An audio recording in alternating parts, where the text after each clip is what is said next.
Hi மக்கள்ஸ், வாங்க ரொம்ப டேஸ்டியான எக் சமோசா எப்படி பண்ணுறதுன்னு பார்க்கலாம். அதுக்கு ஃபஸ்ட்டு 5 முட்டையை எடுத்து நல்லா பாயில் பண்ணி ஓட உரிச்சிட்டு இந்த மாதிரி கிரேட் பண்ணி வச்சுக்கோங்க. ஒரு வானலில் 2 டேபிள் ஸ்பூன் ஆயில் ஊற்றிட்டு அதில் கொஞ்சோண்டு சோம்பு போட்டு நல்லா பொரிய விடுங்க. சோம்பு பொரிஞ்ச உடனேயும் 3 மீடியம் சைஸ் பெரிய வெங்காயத்தை இந்த மாதிரி குட்டியாக கட் பண்ணி அதையும் ஆட் பண்ணிடுங்க. ஆட் பண்ணி நல்லா வதக்குங்க. வெங்காயத்தோட கலர் லைட்டாக சேஞ்ச் ஆகிறப்ப 1 table spoon chicken masala, 1 teaspoon மஞ்சத்தூள், 1/2 டேபிள் ஸ்பூன் மிளகாத்தூள், 1/2 டேபிள் ஸ்பூன் ஜீரகம், 1/2 டேபிள் ஸ்பூன் மிளகு இது எல்லாத்தையும் ஆட் பண்ணிவிட்டு நல்லா மிக்ஸ் பண்ணிடுங்க.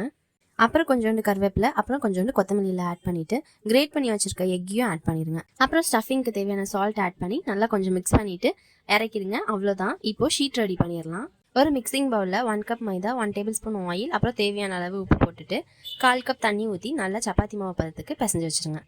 பிசைஞ்சு 10 மினிட்ஸ் விட்டுருங்க. அப்புறம் குட்டி குட்டி பால்ஸை ரெடி பண்ணிவிட்டு அதை சப்பாத்தி மாதிரி விரிச்சிருங்க. ரெடி பண்ணி வச்சுருக்க எக் ஸ்டஃபிங்கை நம்ம விரிச்சு வச்சுருக்க மாவில் ஆட் பண்ணி இந்த மாதிரி ஃபோல்ட் பண்ணிடுங்க. ஃபோல்ட் பண்ணுறதுக்கு முன்னாடி இந்த கார்னர்லலாம் சீல் பண்ணுறதுக்காக லைட்டாக வாட்டர் அப்ளை பண்ணி விடுங்க. அப்ளை பண்ணிட்டு சீல் பண்ணி டீப் ஃப்ரை பண்ணி எடுங்க. ரொம்ப சூப்பரான சமோசா ரெடி ஆகிரும். பாருங்கள், நம்ம கடையில் வாங்குற மாதிரியே ஒரு சூப்பரான எக் சமோசா ரெடி ஆயிடுச்சு. இதை சாப்பிட்டு பாருங்கள், ரொம்ப டேஸ்ட்டாக இருக்கும். இதை ட்ரை பண்ணி பார்த்துட்டு கமெண்ட் பண்ணுங்கள், லைக் பண்ணுங்கள் அண்ட் ஷேர் பண்ணுங்கள் மக்களே. பாய்.